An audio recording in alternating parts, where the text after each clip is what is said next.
Un feu d'artifice sera tiré ce dimanche 30 décembre depuis la rade de Papeete. Un show spectaculaire offert par le pays lors duquel pas moins de 500 tirs illumineront le ciel. Un vrai défi pour les artificiers de Polynésie qui se préparent. Pour comprendre comment s'organise un tel événement, nous vous proposons ce soir de revivre le feu d'artifice du 29 juin à travers les yeux des organisateurs. Un reportage signé Tamara Sentis.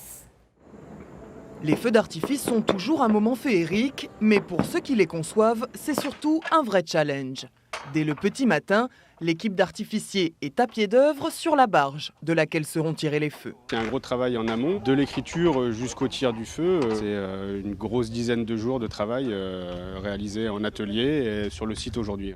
C'est dans ces cylindres que seront placés les explosifs. Il faut donc solidement les harnacher. Chaque tube est placé à un endroit précis en fonction de la chorégraphie. Et celle-ci ici. Voilà, comme ça on a vraiment notre éventail. Les bombes, les voilà qui arrivent justement. Dans ce camion, des kilos de poudre explosive. Donc ça c'est tout ce qui fait partie du feu. Tout ce qui est compact, tout ce qui est bombe là. Le spectacle compte plus de 450 bombes de différentes intensités. Une bombe de 250 mm sur l'ouverture, elle couvre un terrain de football. Donc c'est le final. C'est le final du final. Les équipes vérifient le matériel et le revérifient encore. Rien ne doit être laissé au hasard. Ouais. Quand on va envoyer, il y en a une qui va partir, Ouais. et après tu as une salve et tu as les deux qui partent en même temps. 3 secondes après. Ouais. Tous nos produits sont vraiment millimétrés par rapport à l'installation, donc on veut maîtriser de bout en bout le feu d'artifice pour être sûr du résultat derrière. On ne laisse rien au hasard quelque part. La mise en place minutieuse se poursuivra jusqu'à la tombée de la nuit. 1 heure avant le tir, tout est fin prêt.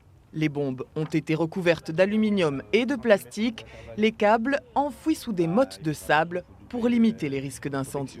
Il n'y a pas de fil qui traîne partout, voilà, ils sont tous rangés partout. À 20h, le remorqueur arrive enfin. Il doit s'amarrer à la barge tout en douceur. La manœuvre est délicate. Tu veux sortir dehors avant et après tu changeras après. Un quart d'heure plus tard, la double embarcation prend enfin le chemin du large. À quelques centaines de mètres, les passagers du Paul Gauguin. Plus loin, on distingue la foule amassée dans les jardins de Paoffeuille. Sur le front de mer, la fête bat son plein.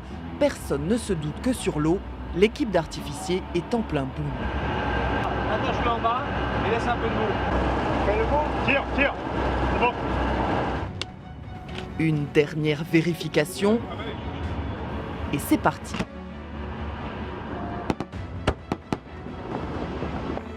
Le feu illumine la rade et les yeux des artificiers. Oh, c'est sympa ça. Elle est pointillée là. Waouh. Mais ils n'ont pas le temps de profiter du spectacle, car le danger est bien réel et il faut tout contrôler.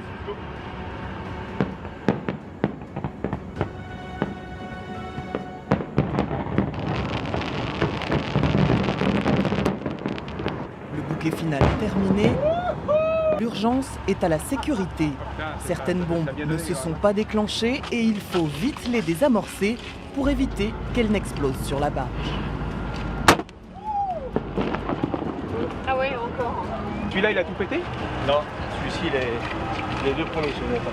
Le fil qui a brûlé, il s'est mis en court-circuit et ça nous a bouffé la ligne. C'est pour ça qu'on protège tout. Une fois la sécurité assurée, les sourires se lisent enfin sur les visages. Ah c'était bien. Un bon feu. T'as entendu la ferveur, les gens comme ils ont applaudi? C'est la première récompense, c'est ton premier salaire ça. Quand les gens sifflent, ils sont contents, tu as marqué quelque chose là. Tu les as fait rêver pendant 10 minutes, c'est notre boulot. Ce dimanche, l'équipe d'Artifice Polynésie prévoit un feu encore plus grand, toujours dans la rade de Papeete, pour vous offrir une fin d'année féerique.